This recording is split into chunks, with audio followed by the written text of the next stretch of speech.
बिस्मिल्लाहिर्रहमानिर्रहीम। नाजरीन, मैं हूं वहीद जावेद, आप देख रहे हैं मेरा यूट्यूब चैनल।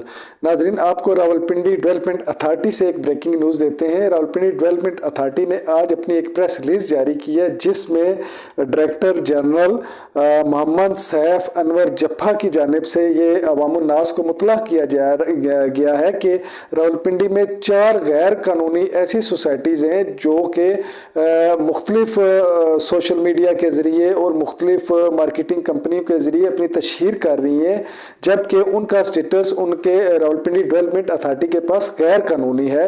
लिहाजा पूंजी को प्लाट खरीदेंगे या उसको खर्च करेंगे। वो गैर नाम बताता हूँ, चक्री रोड पे वाक़ है सरजमीन टाउन। चक्री रोड पे सरजमीन टाउन के नाम से एक सोसाइटी है, जबकि रवात में सेंचुरी हाउसिंग सोसाइटी है। इसके अलावा रवात ही में एक और सोसाइटी है जिसका नाम है सिटी हाउसिंग सोसाइटी, और एक और सोसाइटी रवात ही के अंदर बताई गई है जिसका नाम है अल बुराक हाउसिंग सोसाइटी।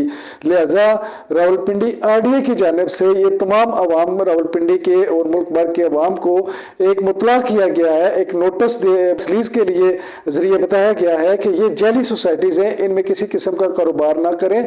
इन सोसाइटीज़ के मालकान को भी आरडीए की जानिब से बाकायदा नोटिस जारी किए गए हैं कि आप अपनी तशहीर को बंद करें।